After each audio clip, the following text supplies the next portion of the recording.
You're good to go. All right.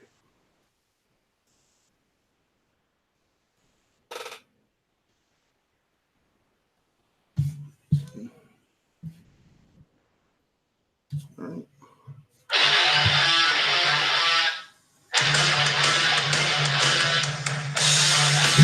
It's ringside seat time! Welcome, everybody, to the first official podcast of Ringside Seat. I am one of your hosts, CM Seth, and I am here to tell you that I am the best in the world and the voice of the voiceless. We are going to go ahead and get this started. Thank you, everybody, for joining us. Looking forward to seeing everybody in the chat right now. So we are just waiting on our other host to make his arrival. You know I got you. Yeah.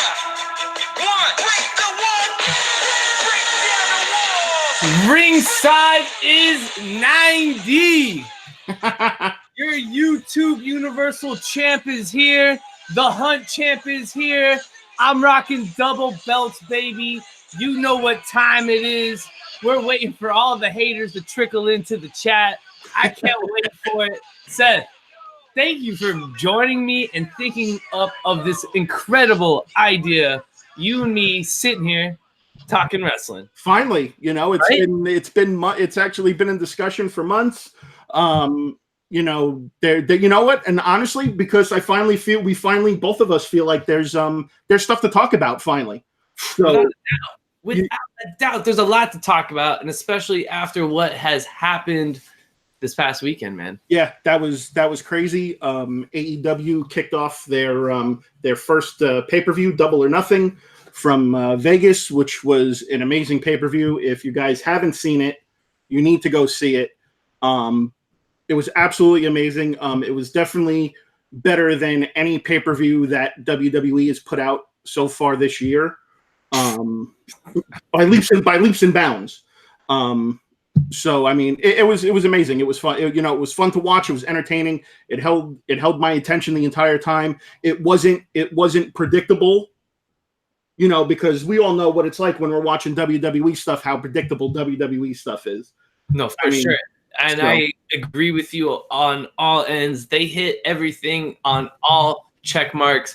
They blew it out of the water, man. Just from the opening, from beginning to end, it definitely had this feeling of like they were trying to. I don't want to say it was the Attitude Era, but it just had this feeling of like everyone, like in the Attitude Era, just trying to outdo each other.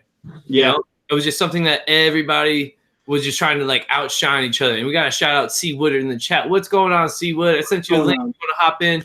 I know you're all about wrestling. I don't know if you watched Double or Nothing, but if you did, come in. Even if you didn't, come on in, because we're going to talk about what this could mean for the WWE a little later. I'm sure we're up against a ton of other comic book shows right now, but we'll go ahead. It is what it is. People will start trickling in. They always do. They haven't got that note. Sometimes YouTube is a little late with those notifications, man. I don't know if you noticed that. This is just for us, for fun. Oh yeah, for sure. Regardless, you know, we're talking about this because again, me and Chad both find wrestling one of the greatest things in the world. You know, again, I've watched it since I'm a little kid. I know Chad's probably has done the same, and this is fun for us. And you know, and just like it is when we do all our other shows that me and Chad are on, this is a part of our life, and this is something that we enjoy doing. So we want to share it. We want to share it with you guys. So, and people will catch us on the replay for sure. And that being said, we're just going to go ahead and dive into that incredible pay-per-view event. There's only like 3 main matches that I really want to like, I guess, talk about in like detail. But outside of that, I want to say I love how it opened up with that Royal Rumble, man. And I thought they did a great job with that. And I felt like everyone got a little shine throughout it as well. Like they did an incredible job. It was funny to see Billy Gunn in there. Oh, what about Glacier? Yeah, I mean, I'm not like the fact that he walked out. I'm like, yo, what the hell is going on? Yeah. You know what I mean? Yeah, it was definitely interesting to see a lot of people, you know. And again, these are people. So most of these people were with WWE at some point. And most of these people were mostly in the independent scene. But yeah, definitely interesting. It was great to see, especially after what happened with Pac, I guess, getting hurt. It was great to see Hangman come in there, come in there, because I know they were supposed to have their title match. See what you did watch it, bro. If you want, I sent you the link on Messenger. Hop in if you want. But yes, I agree, bro. MJF probably was the star of the battle royal, but I just like how everyone did get a little shine. It felt like everyone got a little segment. You know what I mean? But yeah, the Rumble was good, and definitely the one thing that I like about AEW is that they definitely let their wrestlers take a lot of risks. I mean, there are a lot of high-flying, high-action, hard-hitting moves that you don't see in WWE shows. All the extra flips, all the jumping off of the ropes. I mean, they showed moves that like I haven't even seen in my lifetime, and I'm like, holy crap, how were they able to pull that off? I mean, there was some sick stuff going on. Super athletic from beginning to end. I think on all matches, I think every match held their own when it came to that, and then a lot of a lot of new faces that I've never seen in wrestling as well, and I thought that was pretty cool, man. Those two smaller guys. The guy came out with like the pan on his head. I can't think of his name now. Yeah, I'm not too familiar with a lot of the names, obviously, because obviously AEW is new, and they're built, like I said, they're bringing over a bunch of independent people. So I'm sure as time goes on, we're going to get really familiar with these characters. And again, all these characters will probably get a fair push, whereas WWE they like to bury certain people. So, the Battle Royal was great. It was entertaining. The other thing that I thought was really interesting, too, was Bret Hart coming out and showing off the new AEW championship belt. Bro, super cool. What does that mean in their relation? I mean, he was just there next to Natalya at the WWE Hall of Fame, like 2 months ago. But money talks, Seth. Or it could just be spite. Because maybe he's still, at the end of the day, he's still bitter about what happened. You also had a little later DDP making a little show as well, and I thought that was kind of cool.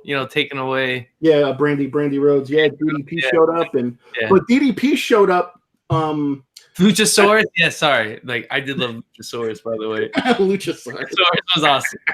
But DDP did show up when he fought. When he fought for I forgot what that championship was called. The one that his dad held. It was like one of the old school. It was like one of the old school ones, like DDP. Like he showed up with like a whole bunch of people, and he came out, and it was the American Family, and DDP was there. Tommy Dreamer was there. Oh, dude, Tommy Dreamer was awesome, bro. Yeah. I felt, the ECW chants, and then Buddy coming in with the staple gun. Yeah, that was all during the Royal Rumble, man. That was crazy. It's amazing, Tommy Dreamer still has it, Yeah, bro, for sure, he still has it. He was, coming in. Oh, it was awesome. So let's just give a quick shout out to people that are joining us right now. So we got C Woodward 19 in there. We got Hialeah Comic Bro, and we got OG Geek. Thank you all for joining us. We do have 8 people watching, which I'm sure some people are just watching and don't want to partake in the chat, but that's fine. So yeah, so back to what we were talking about. So Bret Hart was there, unveiled the belt, which was interesting. And then diving into the Cody Rhodes Dustin Rhodes match, which I gotta tell you something, dude. If Cody Rhodes' entrance did not send a message to WWE with him taking out the sledgehammer and smashing that makeshift Triple H throne, I mean, Jesus Christ, man. I mean, it was basically like, we're coming for you. That's at least what I got from it. I don't know what you took away from it. Definitely. It definitely felt that way with the sledgehammer, everything like that. I mean, I don't know if you saw his post interview. He did talk about it. He did say like he did think that was cool when, Triple H did come out like that and whatnot, but definitely thought it definitely meant like, hey, we're bringing something different and we're here to play, like that's what it stood to me. Like, and it for sure felt that way throughout the entire show. Like they were serious. Like we want to provide something different. Like, okay, you can like this, but you may like this too. And that's what it felt like. They were kind of throwing out there, because if you watch all the posts, interviews, like they don't like speak badly about WWE or say anything like that. Oh, They're just trying to give the fans another option, because honestly, we need it. Because for us, and I'm sure we can dive more into this, the main roster is just not good right now. It is terrible to watch. WWE's roster is garbage, yeah. I mean, the only thing, and I might be biased because I love Kevin Owens, but I do like this Kevin Owens New Day thing. I think this is a cool little team up. Well, that was interesting, and then obviously they killed it. Yeah, but once again, they do things that work, and then it doesn't lead anywhere. Yeah. They kill it. And if you watch, and I'm sure we'll talk about the Jericho Kenny Omega match, but in the post, pay-per-view, Jericho talks about one of the main reasons why he kind of left WWE. He felt in 2016, him and Kevin Owens had the best storyline going on. And I'll say this: Festival of Friendship. Festival of Friendship. In my eyes, it was good enough to headline WrestleMania. But if it wasn't that, it was at least to co-hot. It should have been the second match. It should have maybe been the first match. Yeah. And he felt right then and there, he knew where he was with WWE, and he wanted to go out and do something different. And that's what AEW is doing in a sense. It's something we've seen before, but it is different, especially right now in this time, Their creative, AEW's creative, is probably tossing around all kinds of storylines right now, because you've got wrestlers who know the industry, who know the business, and know what the fans like to see, and don't keep using the same recycled storylines that WWE does. I mean, especially with WWE, they just did that whole B+ player shit with Kofi Kingston, which is what they used for Daniel Bryan when Daniel Bryan was making his championship run. I mean, it's come on already. So I got a feeling AEW is going to come out with a bunch of fresh storylines. It's definitely gonna hold a lot more people's attention.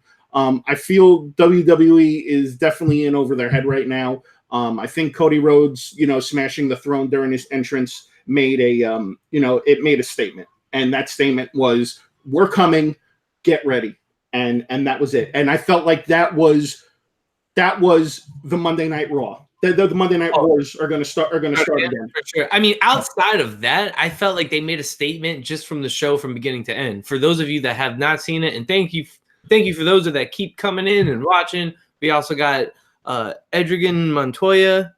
We got Jeff Comic 813. 813. What's going on, Jeff? And thank you, OG Geek, for the sub. Appreciate that, brother. So, but no, I agree, man. They made a statement last night, even without even smashing the throne, from the show, from beginning to end. And I think the one thing you're going to see the most with AEW, you're going to see AEW let these professional wrestlers, because they're professionals, work on their craft and be professionals on their craft. And for instance, let them, progress their character and not feed them lines and not necessarily tell them what's best for their character. Yeah. They know what's best for their character because they are that character. And I think you're going to see more of that freedom with AEW, and them pushing, their wrestlers to go ahead and have that freedom. And that's going to help build their storylines and, of course, keep us fans interested, man. And it's, once again, not that they're trying to say they're better than them. And I'm not trying to say they're better than WWE. And, WWE has its storyline sometimes, and some of the things, that I love because I still watch. But I just think right now, overall, the product has not been good. And this seems like just in one small packaged, pay-per-view, this seems like a great product. Oh, it was definitely a great sample. And I'm sure it's going to get better as time progresses. Which is interesting, jumping back to the Cody Rhodes, Dustin Rhodes match, the match was great. I think Dustin cut himself a little too deep, but it made for one of those epic matches. You'll never forget it, bro. How long was he bleeding for, bro? Oh God, it was just pouring out of his head at one point. It was, yeah, I know. It was at least probably like half or 3/4 of the match. And then like I love when other wrestlers do each other's finishing moves on each other. So like what he did Crossroads to Cody, which was awesome. He hit him with that, because it's like it's a slap in the face to the other, it's a slap in the face basically to the other wrestler. But it was a great match. It was a great brother rivalry. The perfect referee. Yeah, and it was a great match from start to finish. And who knew that Dustin, aka Goldust, he still got it, man. Oh, and he looked great. Yeah, he looked great. He still got it. Shape of his life, Yeah, he slimmed down a lot. He looked healthy. He looked in good shape. And and the funny thing was we got a little tease at the end of that match where Cody was saying for their next pay-per-view, which is in Jacksonville, he was saying that he needed a partner for his next match. So I'm wondering if they're going to go up against the. No, he said that. Like he's like, you're not retiring here. Yeah, like I need my brother, and he goes, and we're going to go up against the greatest, the best tag team in the world, the Young Bucks. So you're getting Young Bucks versus the Rhodes brothers. Like, how awesome is that going to be? That's going to be a good match. And then also going to that, talking about how watching post interviews. So I actually watched Dustin Rhodes interview, and he basically feels the freest. He was saying like he feels like the WWE was a prison, and he feels the freest that he's ever felt, which kind of speaks volumes in a roundabout way that what's really going on behind the scenes at WWE. I mean, I know WWE is having their issue. I know we're bouncing around, but I know WWE has their issue because there's so much to talk about, man. Yeah, no, for sure. But this is what this is about, baby. We got no agenda. WWE is having their issues right now with their talent. There's a bunch of people that want to get released from their contracts. Sasha Banks being very vocal about that. I know the Revival is trying to get out of there. I even heard I was even reading something a couple of weeks ago about the Usos trying to get out. There's a bunch of people who want their release because they feel like they have their livelihood back. They have their freedom. They're not imprisoned. There was I don't know. Did you ever see that report that John Oliver did on his show about the WWE and their contracts and all that stuff that they're paid contractors? They get like 1099. Did you see that? No. When did it come out? It was like a month or two. I think it was like a month or two ago. John Oliver did this report on his show, and it basically talked about the contracts that these WWE superstars sign. And it was amazing to me that people would actually go ahead and sign something like that. You're signing someone to a contract. That doesn't mean that they're a contractor. They're an employee of WWE. And it goes on that they're responsible for their own medical, they're responsible for their own transportation. I mean, it was crazy reading all this stuff. And if you guys haven't seen it, go on YouTube and just Google search John Oliver WWE. It's an interesting watch. It was really interesting, and it makes you think twice about how the WWE treats their wrestlers, which you hope in turn AEW is learning from that and doesn't allow that to happen to their wrestlers. But yeah. Dustin Rhodes saying, "Yep, I felt like I was in prison. I'm the freest I've ever been," and yeah, I mean it showed. It was a great match. It was probably one of his best matches yet to date. I think it was both of them. Yeah, for both of them, And shout out to a couple more people joining us in the chat. We got Caleb, the Comic Smurf Murphy. We got my boy Kenny Comic Head, the Macho Head 84, and Mr. Kuso, Alex Kuso. What's going on? Yo, if you want to hop in, Kuso, and talk some Double or Nothing, I know you watch it. Let me know. I can send you the link so you can join the chat live. And for those of you that don't know why I'm double strapped up, I'm the Dollar Bin Dive champ. and now I'm the Hunt champ. The Hunt is 90. Drink it in, man.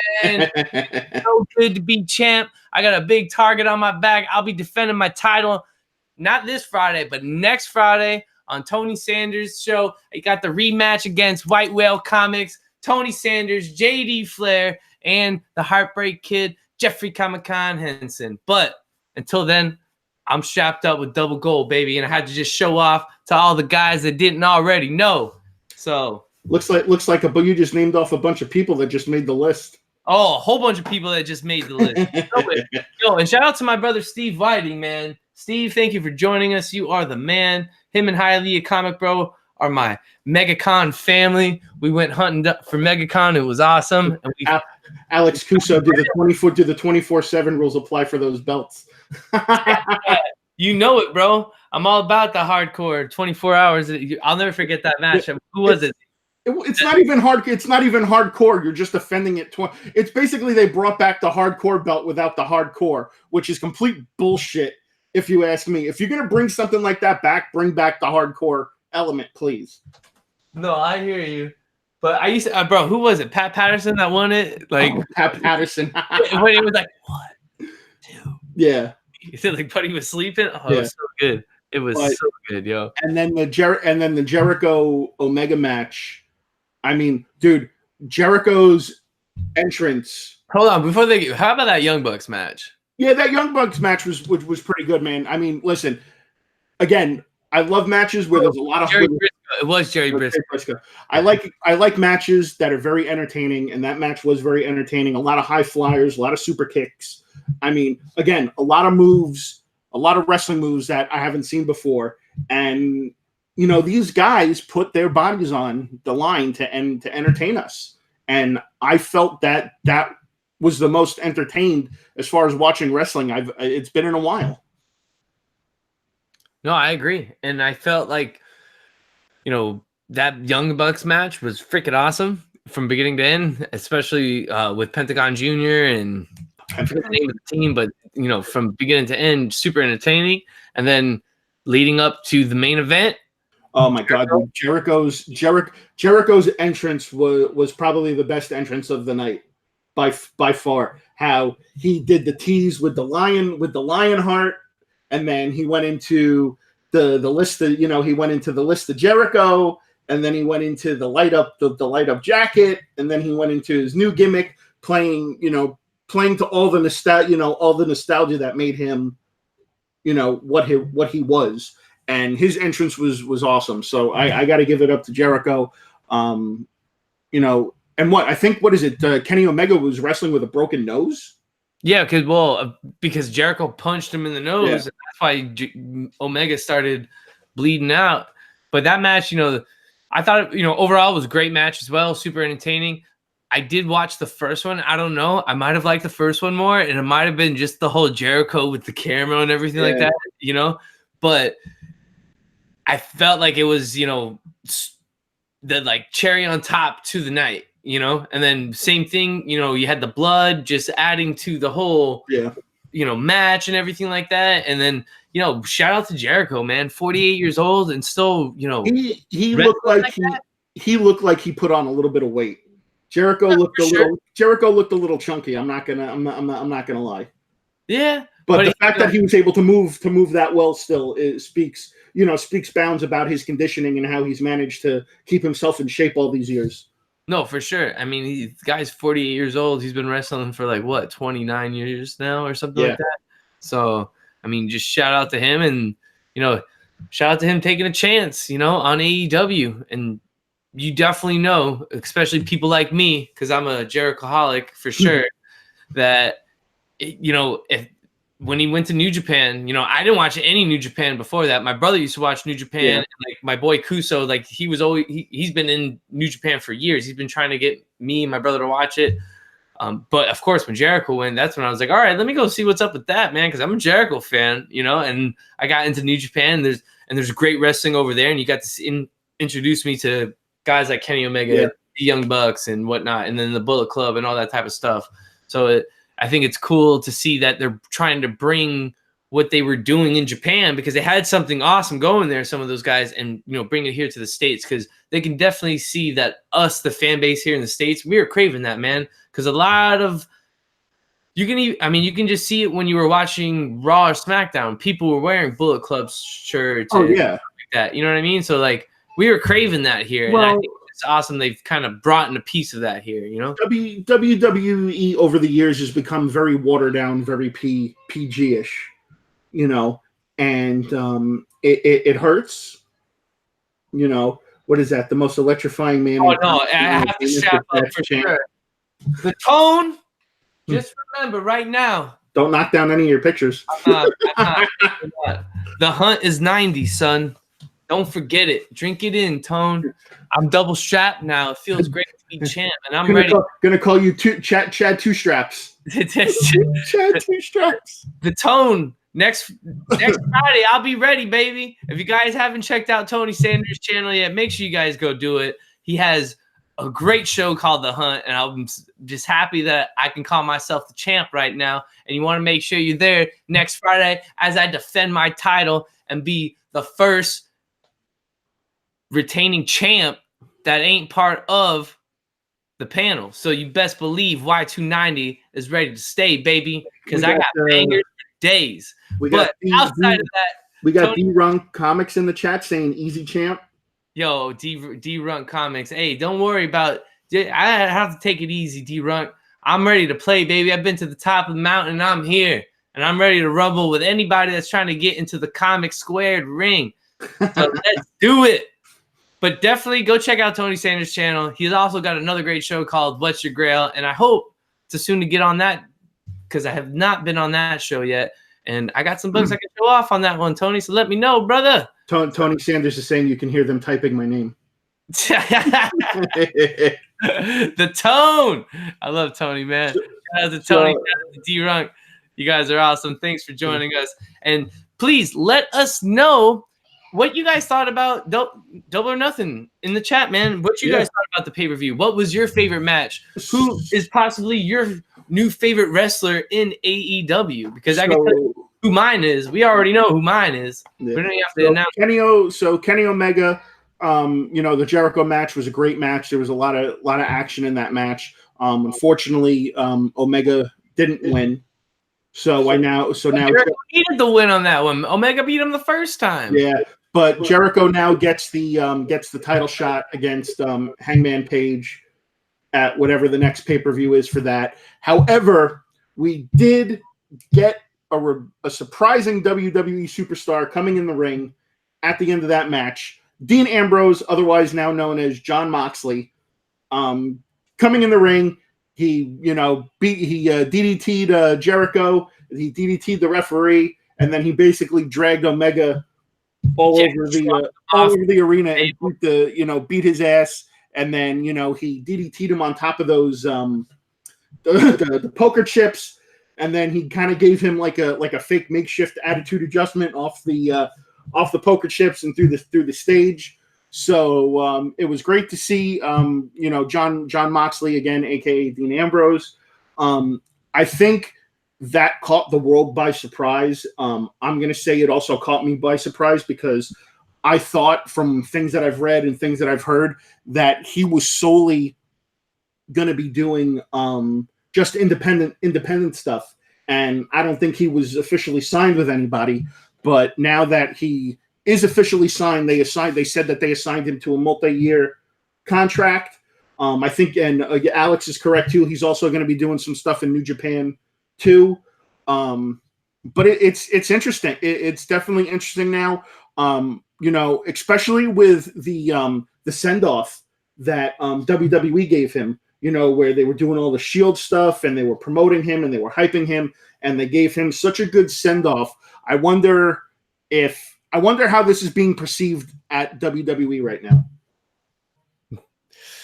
Agreed. And I think, I wasn't too shocked, because I don't know.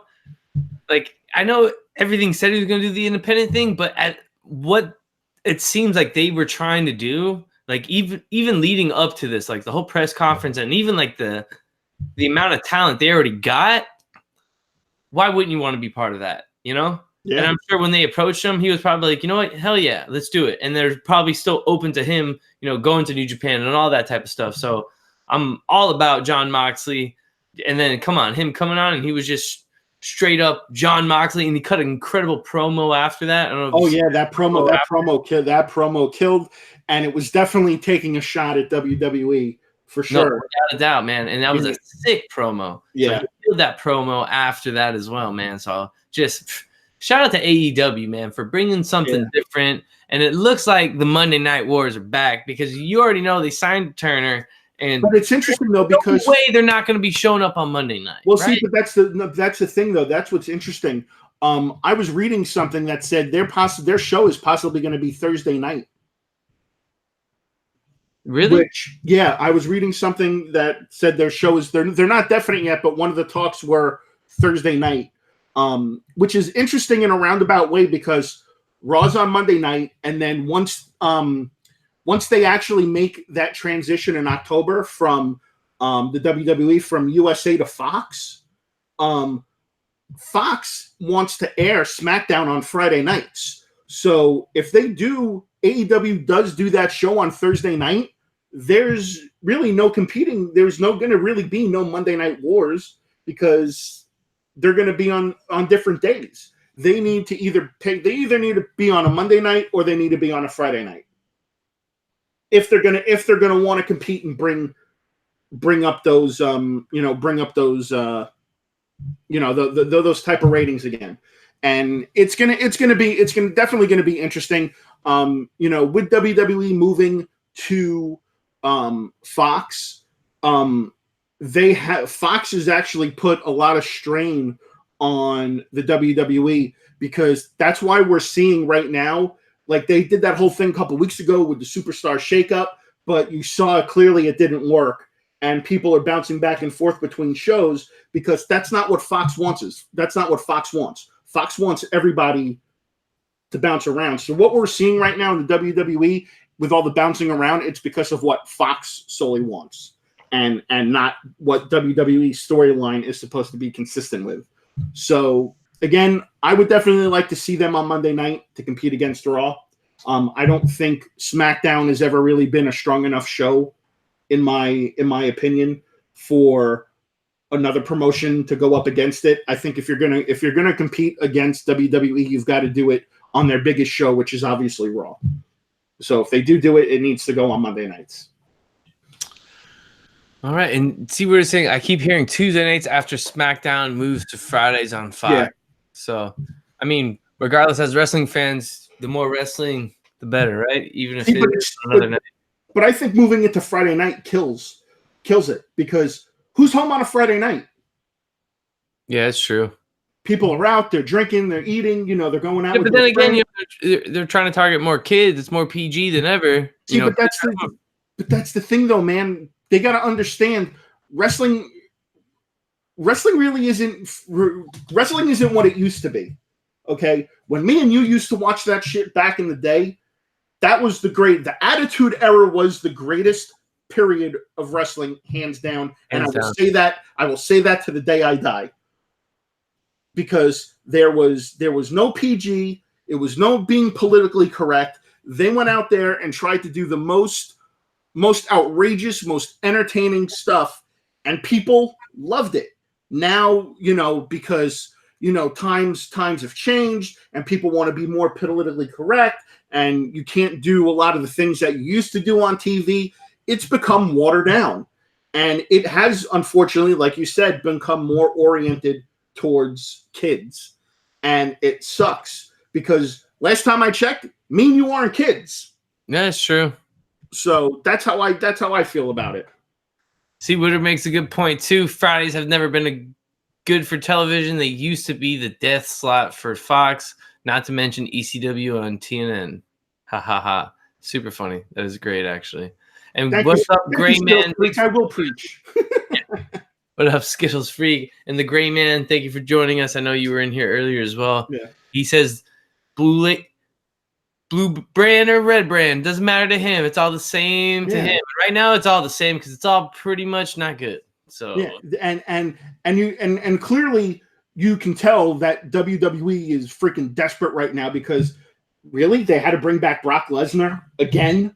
Yeah, right. I mean, what are you gonna do? You're gonna have him cash in on Seth Rollins and then have him beat Seth Rollins and then not have him show up every week to defend the title? I mean, that's so stupid. And the shit is so old. Unless he successfully cannot cash in on Seth Rollins. But we know that's not going to happen because you don't bring Brock Lesnar back for him to lose. Oh, for sure. You know what I mean? So again, we're never going to see the title. You're going to see the title defended once a month, which is stupid. And then they're going to have to figure out all these filler matches. And then that's what gets these superstars in the back very upset. Sure. I mean, look at what's happened with Finn Bálor. Look what's happened. All buried wrestlers. You know? I mean, I'll say this. As much as I don't like Roman Reigns, you know, and his character, so to speak, you know, because I didn't know him as a person. But when he had the title, at least I knew I was going to see it on Raw every night. I'm like, all right, I'm cool with that. Like, you know, at least this guy's going to come out and defend it. And, like, as a wrestling fan, like, that's what you wanted. You want to see your title holder hold down the title. So, you know, it's just not something that always happens with your boy Brock because he's got that stupid-ass clause in his contract. Yeah. So I'm not a fan of Brock Lesnar. I wasn't really watching when he first came in. That's kind of like that time period that I stopped, and then I came back to it. Yeah, that was like the end of the Attitude. That was like the ending of the Attitude Era, and that was when they were going into the ruthless aggression, era. And and the funny thing is that I liked Brock Lesnar from day one. I am a huge Brock Lesnar fan. I'm not ashamed to admit it. Whether he was wrestling or whether he was in WWE or I'm sorry, whether he was in the UCF, the UFC. I like Brock Lesnar. I've always liked Brock Lesnar. Paul Heyman did a great job working with him and being the voice of him. I think if he did not have Paul Heyman, he wouldn't be the persona that he is today. I think we owe a lot. He owes Paul Heyman a huge debt of gratitude for that. But when you don't have a champion who is not on the show constantly defending it, it sucks, and it also forces them to bury people. Finn Bálor got buried. Bobby Roode was awesome in TNA, and he was awesome in NXT. Buried. Yeah, agreed. Who else can I say that's getting buried? I feel like Aleister Black and Ricochet are going to get buried. Braun Strowman. Braun Strowman has been over for how long, and he still has not even held the title. Like he's just been over. Like he's not over now because people are like, all right, well they're not going to give it to him anymore. Like we're kind of like over it. You know what I mean? But I think the only two guys right now who are really keeping the WWE afloat, in my opinion, are Seth Rollins and AJ Styles. For sure. I think those two guys are doing everything in their power to hold WWE together. I think Seth Rollins is an amazing talent and an amazing athlete. I'm glad he's getting the push that he deserves. Whether he's good or bad, whether he's a heel or face, I like him. And the same about AJ Styles, whether he's heel or face, I like him too. But again, they bury the wrong people. I like this guy, Mustafa Ali. I like this guy, Andrade. Again, these are great guys that they're burying. And I think... But think about what they did to Neville. Now known as Pac. Yeah. They buried him, and he was a great talent. And the amazing thing is that you have to thank God for Triple H, because I'm sure Vince McMahon is sitting there right now saying, "Hey, we need to bring up all these guys from NXT to help stop the bleeding." And Triple H is like, "Fuck no, you ain't bringing up these guys." Because you're wasting them. You're gonna waste them. Guys. Could you imagine what happened if they would bring up Undisputed Era? They would get so lost in the fray, And Undisputed Era is awesome. Adam Cole, all those guys are freaking awesome. And then also Velveteen Dream. Dream is my guy right now, man. Ciampa, hopefully, he gets healthy soon enough and he can come back, and Gargano. I mean, they've got such amazing talent down there. And the gimmicks are awesome. Like, I love Matt Riddle. Matt Riddle's awesome, dude. The King of Bros.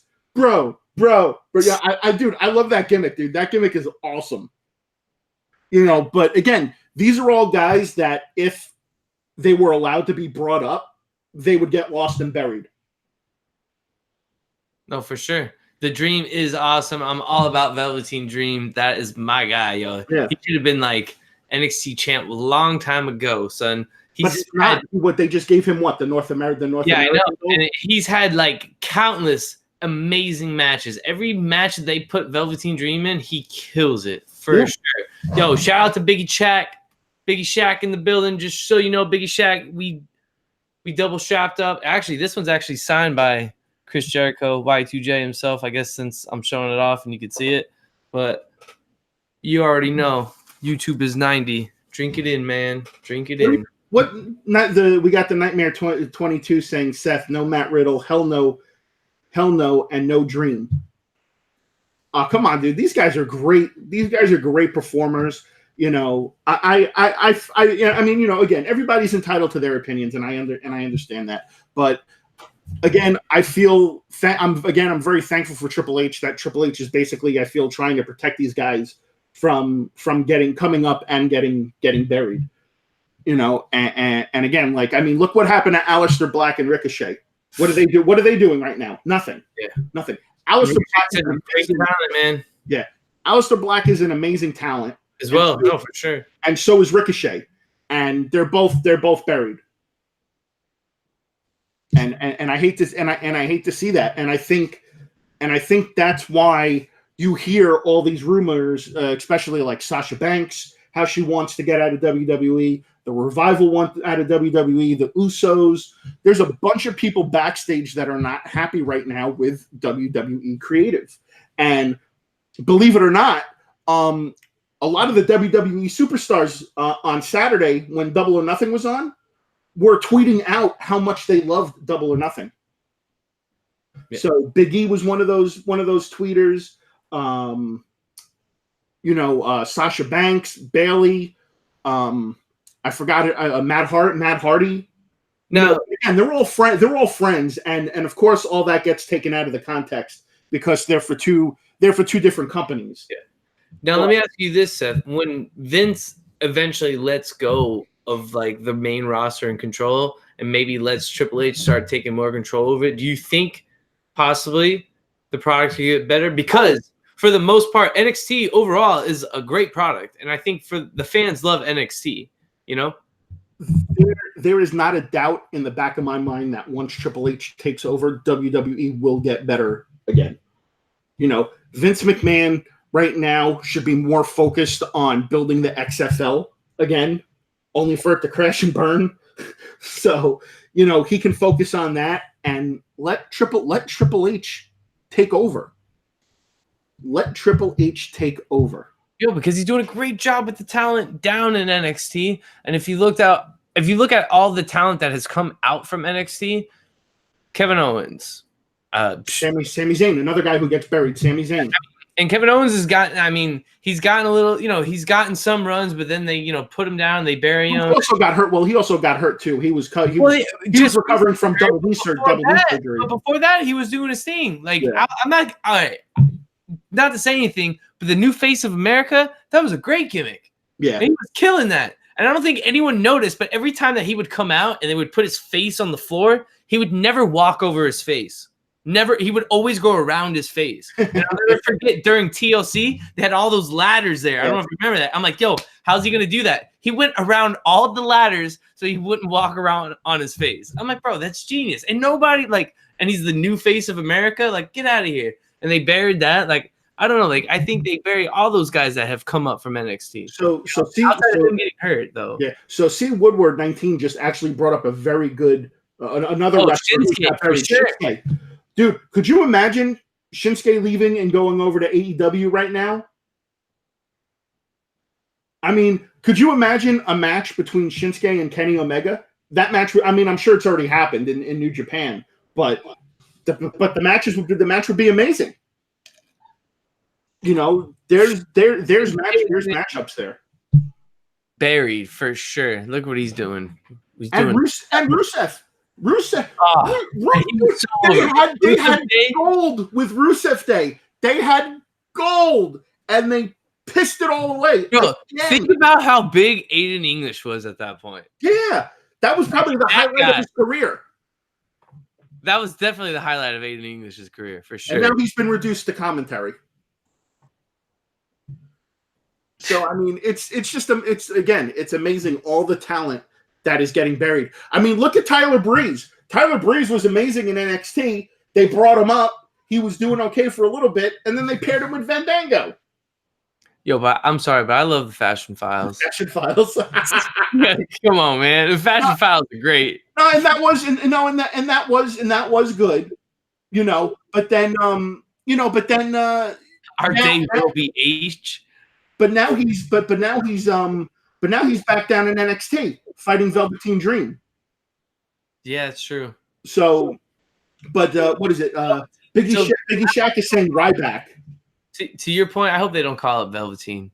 Yeah. So Biggie Shaq and then the Gray Man are saying Ryback is another person. Now, I'm not gonna get too into Ryback. Ryback I felt was a Goldberg knockoff. You know, the character, the persona, the whole thing with Feed Me More was basically their new version of Who's Next.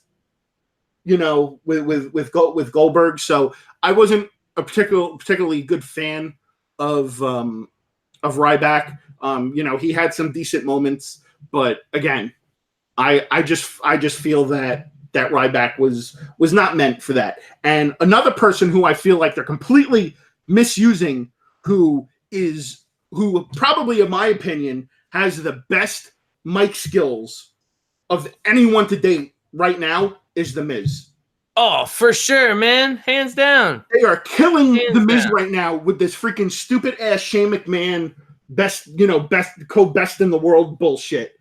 You know, and God, stop letting the guy lose to Shane McMahon. Let him be a heel again. I hate face Miz, by the way. Yeah, I'm not. Yeah, I like heel Miz, but I love heel Miz, bro. Heel Miz is the man. Miz, in my opinion, today is the best on the mic, hands down. Yes, for sure. Yo, shout out to Big the Snake for joining us in the chat. Yo, we got 17 watching, man. Thank you guys for joining us. Yeah, thanks for joining us. Thank you for slowly trickled in. I told you, Seth, they would slowly trickle in. For possibly the first of many.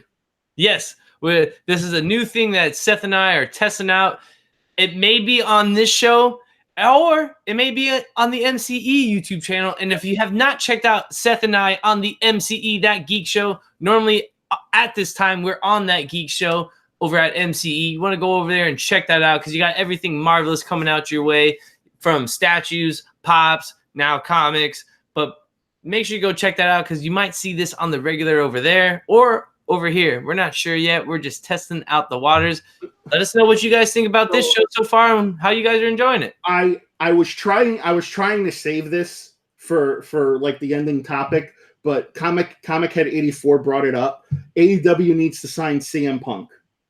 So here's the funny thing. I was That's your favorite wrestler, huh? You know, bro, hold on. I'm gonna go pour a drink as you start this, bro. Go away, sir. So here's the funny thing with CM Punk. Prior to us going live, I was actually watching another wrestling talk, and they were discussing about AEW's show in Chicago. So if you actually can Google search it or look it up, you'll see that in the graphic they have the 4 stars, which is part of the Chicago flag, but they are teasing. I don't know if it's going to happen, but I can promise you this: if AEW is somehow able to pull CM Punk out of retirement and get him to sign and wrestle, you can forget about it. The WWE is finished. You mark my words. WWE is finished if AEW signs CM Punk. CM Punk, I still feel, is super relevant and still can wrestle. And you even see it on pay-per-views and live shows at WWE. They still chant his name. That's how awesome CM Punk is. That is such an impact he's had on the sport of wrestling. I hope Cody Rhodes and whoever and the Young Bucks throw a shit ton of money at him to come back. And like I just said it. I don't know if Chad heard me. Bro, preach, brother. I'm with Biggie Shaq. Preach. If CM Punk signs with AEW, WWE is finished. That, I feel, is the one signing that will put them over the top. Could you imagine a Punk Omega match or a Punk Moxley or a Punk and Hangman Page, or a Punk and Cody, match? I mean, those matches would be freaking amazing. And like I was saying, in their graphic for their Chicago pay-per-view, because I think it's Jacksonville and then they go to Chicago, they have the 4 stars on their graphic. So they're like teasing people about this. And again, I mean, they were able to keep Jon Moxley, aka Dean Ambrose's signing a secret. So if they were able to do this, I mean, oh my God, it's over. I'll never watch WWE again. It almost feels like it's happening, right? Listen, it almost feels like it's set up to happen. Listen, his MMA run wasn't that good. I'm praying to the pop gods, Chad. I'm praying to the pop gods. Can we hear it one time on my channel? Gods! I'm praying to the pop gods that this happens. I mean, I can only fathom, dude, and just thinking about it is just getting me overly excited. It would be a huge slap in the face to Vince McMahon after all these years and the shit that Vince did to him, especially handing him his walking papers on his fucking wedding day. I mean, who does that shit? True. Hey, so Seth, my boy Alex Cuso in the chat, shout out to him once again. There are no coincidences. And let me just tell you this. That guy has been into wrestling for as long as I've known, and he always has gotten the inside. And he called the Hardy Boys coming back at WrestleMania. He's like, bro, I'm telling you this right now. He's like, I'm telling you. So if he's saying there's no coincidences and those 4 stars are there, you might be onto something, bro. Well, CM Punk has been seen in a wrestling ring within the past couple of months, showing up at independent house shows with a mask on, giving people the GTS in the middle of their matches. So, yeah, Comic Head, the owner of AEW is actually a billionaire. He is also the owner of the Jacksonville Jaguars. So that's why they're doing that show in Jacksonville at the stadium, which is going to be an outdoor event, which is going to be awesome. And me and you, Chad, possibly might have to find a way to get tickets so we can go to that. Let's do it. Let's road trip. We can go hunting too. Let's do it. So we're definitely going to have to probably find a way to do that. But yeah, again, if they sign CM Punk, WWE's done. You can guarantee you a bunch of people when their contract's up with WWE are going to jump ship and go over to AEW. And because think about it, have you ever heard the story that that CM Punk was credited with assembling the Shield? I think I have. Yeah, CM Punk is the one who came up with the concept for the Shield. And the Shield was a great faction. I mean, Seth Rollins, Dean Ambrose, and Roman Reigns. That was a great group. The Shield was awesome. Yeah, they ran its course, but he's got some great ideas, and I think he is a very undervalued resource. And I think if he goes to AEW is going to give him they're going to give him a bunch of creative flexibility with whatever.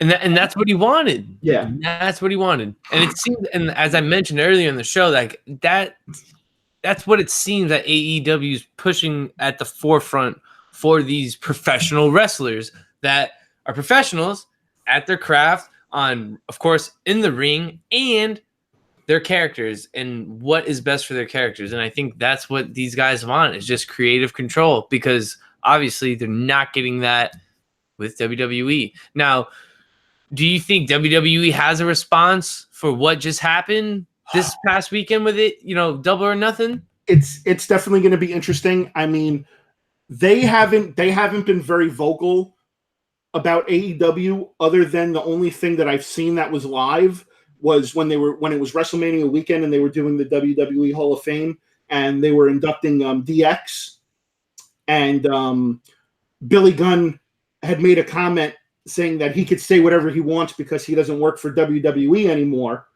And then Triple H, I think this was one of the first times that Triple H actually acknowledged AEW. Triple H came out and said, flat out goes, you mean that pissant company you work for? He goes, I can go right now with all the money WWE has, buy that company out, and then fire you then, just for the sake of it. So I think that was one of the first times that Triple H acknowledged it. But again, going back to Saturday night, the smashing of his chair with the sledgehammer, I don't really think WWE is going to respond. I really don't. I really want Triple H to come out and say something, because that's one thing I like about Triple H. But then again, when you answer to Vince McMahon at the end of the day, it's kind of hard to show your emotion and give your opinion. I wish Triple H would have come. I don't know, because obviously we're missing Raw right now, so we don't know what actually happened. But sure, I have it set to record. Yeah, Triple H should have come out to start the show. Triple H should have been like, that's fine. You guys want to declare war. You want it. You got it. And that should have been it. And that should have set the tone. And I think that would have maybe changed everybody's perspective. And I think maybe that would have been the motivation to rally the troops in WWE, because, you hear all these reports about how morale is so low backstage. And I think that might have been the motivator. But who knows, man? I mean, what do you think your take is on that? I mean, to be honest, I'm not sure. I mean, I would like to think that they would respond in a way that would make this entertaining and kind of like ignite something like the Monday Night Wars. And obviously, it won't be nothing like that, but I would like to see them respond. I would like to see Vince just let go of the reins and let Triple H actually just take over the main roster and those storylines and stuff like that, because I think the product that he has put together in NXT has been leagues ahead of the main roster for easily now, probably like coming up to almost like 3 years. We could say that, just look from the pool of talent that has come up from NXT to the main roster that's been wasted, that we've already mentioned. Yeah. So I think it's just that time, for Vince to go, bro, be the CEO and just let your, son-in-law run the company, collect that paper, live life on the beach, drink some. Yeah, something nice and hang out with all the beautiful girls, man, just collect your money. Yeah, just collect your money and focus on the XFL. Yeah, right. And that's, but see, that could also be the other thing that we're not taking into factor here. Maybe Vince is so caught up with trying to get that off the ground and all that type of stuff that he's not really looking into that. And he should have just really let Triple H just take it over. Yeah. It just seems to me that Triple H should just, at this point, take over all, creative. Yeah. All creative. And then if there's somebody else that I'm sure there's got to be someone that he's been grooming to take over the NXT aspect of it. He can just let that person step in for him, and then he takes over the main roster. And I would love to see that. But until then, I don't think there's really going to be a response, because I think that's the only response WWE can have to really go at AEW right now, because it looks like they have the product. Yeah. They have the talent. And they're letting these guys do what they need to do with their characters, And I mean, I know it was only one show, and it's a lot to say off of that one show, but that one show showed a lot, Seth. It really did. Funny, the best thing about it is that their commentary was way better. Incredible. You got Jim still got it. Commentary. Now the funny thing is that I was also watching something today that there were talks about waiting for Jerry the King Lawler to get out of his WWE contract so he can go back and broadcast with Jim Ross. I mean, that right there was the best commentary team ever, I feel, was Jim Ross and Jerry the King Lawler. And we're biased because we love the Attitude Era, but I don't care if I'm biased because that was the greatest commentary ever, bro. Yeah. Bro, the King going, puppies! Yeah. Anytime Pepper would come out, bro, come on, man. Or Jim Ross, oh my God, he's dead. He's dead. It's just mankind just takes 3 bumps and helmets. I love, like, we talked about that. Like, everyone talks about, like, one of the greatest matches of all time. But if you really look at that match, it's not a match, bro. It's just 3 big-ass bumps that mankind takes, man. But, yo, bro, he just died. Yeah. And then, and then again, going back to the WWE, I mean, it's like, I don't know, man. They need to do something. They need to respond. They need to do something because, again, AEW is coming full force with everything they got, and I think not responding is not the right course of action. But then again, you can kind of almost see it from a different perspective. Now me, not everybody knows what I do for a living, but I won't go into that. But I work in corporate America. I work in a corporate environment. The company I work for is a $6 billion a year industry. We have multiple offices worldwide, and I deal with a lot of people on a daily basis. Now, as far as that goes, there are some things that you don't want to acknowledge because you don't want it to give it steam. So I feel that in a roundabout odd way, WWE is trying to be very professional about this and not build steam for AEW. So by them not acknowledging it, it's not really it's not growing into the monster that it could possibly grow into if they acknowledged it. And I think they're gonna sit back on that for a little bit and be professional about it as it can be. I think it'll pick up more and they'll acknowledge it more once we actually find out what day their show is going to broadcast on cable. Well, because at that point you don't have a choice but to acknowledge it. It's legit. It's happening. Right now it's just pay-per-views. So, pay-per-views are once a month. So once something that's happening once a month really isn't hurting them at the end of the day. But once they get on live public cable TV, they already signed that contract, so you know what's coming, man. You know what's coming. It needs to come soon. Because I'm tired of watching the crap that WWE's putting out. No, I hear you, bro. I mean, for the most part, I don't watch it live anymore. I just watch my pre-recorded Raw or SmackDown show, so I can just fast forward through the stuff I don't want to see and just get to the stories and the wrestlers that I'm interested in, because overall I feel like the product has been lackluster without a doubt, and whatever the hell I just saw on Saturday, I for sure want more of because it was incredible, bro. Yeah. Like, I mean, they left you wanting more. When was the last time you watched anything WWE that gave you that feeling like they left you wanting more? Bro, all I'm saying is the only other pay-per-view that I was like, holy shit on was All In. Oh, All In was great too. That was actually my first, believe it or not, that was actually my first taste of the Young Bucks and Cody and all that and Kenny Omega. That was my first taste of that stuff, and I was smitten. I was locked. I was hook, line, and sinker after that, and that's why I'm excited to see what happens now with AEW. So I'm hoping it turns into something. You already got people chanting AEW, AEW. Sure. They got their own chant already. And the talent they have now is just amazing, and I'm sure it's only going to get better as this progresses. But I hope that this is something that goes on for a while and eventually doesn't wind up dying out like, WCW or TNA.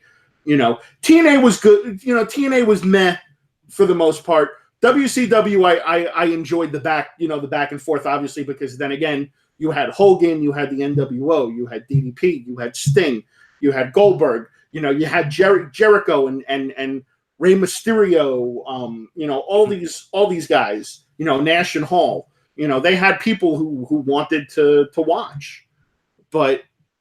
And I think that's what AEW is doing right now. They're gathering a group of wrestlers that people want to watch and see, and it's just going to blow the WWE product away. I'm right with you, brother, and I'll be there watching. They got me as a fan. I'll say that. But the moment they signed this guy, I was in. Come on, bro. So the interesting thing that nobody's brought up yet, which I'm going to bring up. So with them signing Jon Moxley again, aka Dean Ambrose, what does that mean for Renee Young? Ooh. What does that mean for Renee Young? Now, is she going to get punished because, because again, that's their real life husband and wife. So I don't think she knew that he was going to sign with AEW and kept it a secret. Yeah, but she can't be giving out that. That's you keep business and personal life. Yeah, separate. but you know what though? But it's Vince McMahon we're talking. With Vince McMahon, yeah, I know. About. He's punished people for stupid shit. And I'm interested to see what happens with Renee Young. I'm also interested to see what happens with Natalya. Did Natalya know about Bret Hart being there? And then also, what is his response gonna be to all the WWE superstars that I mentioned earlier that tweeted out about how great the AEW show was? Yeah. What's gonna be the repercussion? How is Vince, Triple H, Stephanie, and Shane gonna handle that? Because they can't obviously handle it publicly. Because they're gonna get if Vince McMahon flat out punishes these people, you can forget about WWE. Nobody's going to watch it because that's not fair to them. They're entitled to their opinions. They should be able to speak their mind. And people got to understand something too. The wrestling community itself, with just the wrestlers, is a huge community, and they're all friends. Because at one point or another, they all wrestled together on the independent scene. Or most of them have. Yeah. Or wrestled somebody that wrestled that guy that have connected them to somehow. Yeah. You know what I mean? Like, they all know each other for sure. The Nightmare 22, that had to be an awkward production meeting earlier today. Yeah. For sure. But again, you can't publicly come out and punish these people, and you can't do anything to bury their characters, because then you're just going to look like an asshole at that point. Yeah. So, I mean, I don't know if Vince McMahon wants to take even a bigger risk by doing that, or what. I mean, how do you feel about that? He's not a wrestler, bro. Renee, he can't. How is he gonna punish Renee Young? By taking her off a commentary or just kicking her to the curb and firing her. Yeah, but then she'll probably get a job at AEW. Yeah, she'll get a job at AEW. So it'll be Jim Ross, Jerry the King Lawler, and Renee Young. I'm about that. Renee Young, she's not bad as a commentator. She's not bad. She's really not. And. Who the one person who I can't fucking stand for WWE that commentates right now is Corey Graves. Yeah, he's whatever. You know who I miss? Booker T. I miss Booker T. Yeah, I know he's not the greatest, but I just love Booker T as a commentator, man. I don't know why, bro. I was all about Booker T as a commentator. C. Woodward is saying, I think they saved CM Punk for their premiere show on TNT.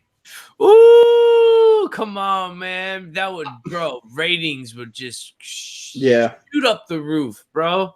For sure. For sure. Again, it's interesting to see how WWE is going to move forward from here on. AEW clearly made a huge statement, and the Nightmare 22. Wow, what did Corey do to you, Seth? Damn, bro. Nothing. I just don't like him. You know who he reminds me of? He reminds me of a Michael Cole when they were. Remember when they had the laptop and they were doing the whole guest, the whole general manager thing, like you didn't know who he was, and they would get emails like during the show, and he would read the emails out loud. Michael Cole has bounced back and forth from being a face commentator to a heel commentator, and Michael Cole heel commentator kind of comes a lot off like Corey Graves, and I just can't stand it. Can't stand it. Yo, you know who can't stand Y290 being double champ? Oh, Jesus. Here we go. The person that gave me the thumbs down, but I don't even care. Because that's about, I love the haters. And you know what? I'm going to join the Biggie Shaq train. Go ahead. Hit the thumbs down, baby. We want the thumbs down as the click. We clicked up in here. And best believe, YouTube is 90. Drink it in, man. So Alex Cuso, have CM Punk debut at All Out. The show will start in September. Have him come out and give him a live mic. Pipe bomb number 3. Number 3. Oh, and like let him go ham. Like just let him go off and say what he says and what he feels. Because listen, when he goes off and those pipe bombs drop, no one has ever, in my opinion, cut a promo as good as CM Punk's first pipe bomb. Yeah, that is by far probably the best promo ever, in my opinion. I don't know, man. The Macho Man, the cream of the crop promo is up there for me. The cream of the crop, bro, is up there. He comes running in. Nothing means nothing. And Jesus, like, nothing means nothing. Yeah. I'm justifiably in a position I'd rather not be in. Like, that promo is so good. Yeah. But there's so many good promos, man. You know? There are. Yo, Seth, you know what I need? A promo of what you got going on, man. What do you mean? What I got going on this week? Yeah, bro, because you're finally here in the comic community. You got a whole bunch of just comic book love right now. Let me just real quick, if you don't mind, I'm just going to go ahead and shout out the chat that's still here with us. We still got my boy Biggie Shaq up in here. We got Macho Head 84 in the building. We still got the Gray Man. We still got C. Woodard Comics. We got my boy Kuso up in here. Nightmare is still joining us. Like, Bake the Snake is still up in here. Like, the comic book people want to know what the Pop Knight, a.k.a. the Pop Slayer, a.k.a. CM Pop, a.k.a. Everything Pop. Yeah, right. All right, guys. So for those of you, who don't know me, and you can see behind me, I collect Funko Pops. That's my shtick. I have a show on MCE that drops every Tuesday at 10 a.m. It's called What's Popping. Basically, it's me going out pop hunting around the area, trying to find rare, exclusive, new stuff that comes out. So tomorrow is actually the second part of my hunt video from when I was in Orlando for MegaCon. So me and my man OG Geek, that is in the chat right now, me and him did a hunt around Orlando. We found some really cool stuff. So, hopefully you guys tune in to watch that. Again, that drops tomorrow at 10 a.m. And then also, I'm filling in for Calvin, Chad. I don't know if you know this. What? So Calvin is taking a little bit of a sabbatical right now because he's got stuff going on at work. So I did my first collecting on a budget video today. What? So that is going to be breaking news to me because you didn't even tell me about this, bro. That's crazy. So that is going to be dropped. That video collecting on a budget will be dropping on Thursday. That's basically what I feel as far as collecting on a budget goes. Anything that's like $100 or less. So the one I'll give you guys, just the thing that I reviewed. So I reviewed right behind me, right here, the Marvel Studios first 10 years 2-pack of Tony Stark and the Mark I. So go ahead and check that out. So I'm also starting to get into Marvel Legends now, which is also very dangerous. So that's another black hole that I'm headed down right now. So again, if you guys don't know about MCE, please head over, subscribe. We're also doing our 10K giveaway right now. So we're sitting around like 9,500 subscribers right now. Once we get to 10K, we will be giving away a Sideshow premium format Wolverine statue. Sick. And I might try to somehow sneak in some comics into that 10K giveaway. Might have to try to make that happen. Because you guys that already know, 90 Miles from Comics is brought to you by Secret Society Comics in Sunrise. You want to make sure you go check them out. And we're giving away 2 comics that has been donated to the channel by Secret Society Comics. So go on to 2 weeks ago, live episode 90 Miles from Comics. Just leave a comment and you'll be put into the drawing for that. And then I will somehow figure out a way to be part of that 10K subscriber giveaway on MCE, which you guys already know. You hear me preach about it. Find Seth and I normally every Monday night at 8 p.m. on That Geek Show. You can find your boy Y290 right back here Wednesday for 90 Miles from Comics as we review books that came out last week, and Thursdays for Review and a Half Shell, Turtle Talk Thursday, as I'm joined with Edwin, the comic jabroni, Who Dat Comics, and C. Woodard as we talk everything Teenage Mutant Ninja Turtles. And you best believe we are strapping up one last time and letting the people know. Y290, the Universal YouTube comic book champ, the Dollar Bin Dive champ, the Hunt champ. I got the target on my back, but guess what, baby? That's the way I like it because I'm hunting. I'm ready to defend my title, not this Friday, but next Friday on the Hunt. The Tone, JD Flair, the Heartbreak Kid, the Underwearer, Y290, baby. Drink it in, man, because all you stupid idiots out there don't understand that I am the champ, and don't you ever forget it again. Dude, freaking Biggie, mad respect to Biggie Shack. He said, we know the Pop Man, dude. I love how you told them statue guys they don't hunt. Respect. Yeah, Biggie Shack actually joined us on That Geek Show a couple of weeks ago. It was the first time, and he was like, yo, bro, your boy was calling him out. I like that. It was too funny, I mean, bro. I listen, everybody has their own interpretation of hunting. So these guys, they go on the internet, they surf the internet to find whatever statues they're looking for. That's what they consider hunting. Me, I consider hunting just like you, driving around, going store to store, trying to find exactly what we're looking for. To me, that is the hunt. Getting out of the house, getting in the car, and driving is the hunt, not surfing the interweb. So. It's just a different type of hunt. I get it. Yeah. And I did forget, I will be on the Story Comic Court right after this in about an hour and a half. Me, Comic Head 84, Caleb the Comics Murphy, and White Whale Comics as we review Why the Last Man. Make sure you guys go check us out there because Why the Last Man, bro, is starting to get really, really good, as you guys have witnessed last week as C. Woodard and Comics Misexplained filled in for your boy and caught us all up. So make sure you guys go check me out there in a little bit. All right, guys. All right, so I think it's safe to say we wrapped it up. We're wrapping it up. I think we got everything off our chest that we needed to get off our chest. Definitely. I want to thank you for joining me, man. I want to thank this you was for awesome. making this happen because totally your idea. The thumbnail is awesome. Thank you for that as well. We're gonna make it. It's gonna get better. It's gonna get better as it goes along, dude. Trust me. I'm like a fine wine. I get better with age. Hey, and if you guys want to, as Seth mentioned earlier, go check out his pop hunts on the MCE YouTube channel. He's dropping his newest pop hunt tomorrow, so make sure you guys go check that out. And thank you, bro, for just joining me, man. Thank you, all of you in the chat. You guys are awesome. If you like what you saw, make sure you leave a comment and tell us what you thought about this. This will not be the last episode. No. Definitely had fun.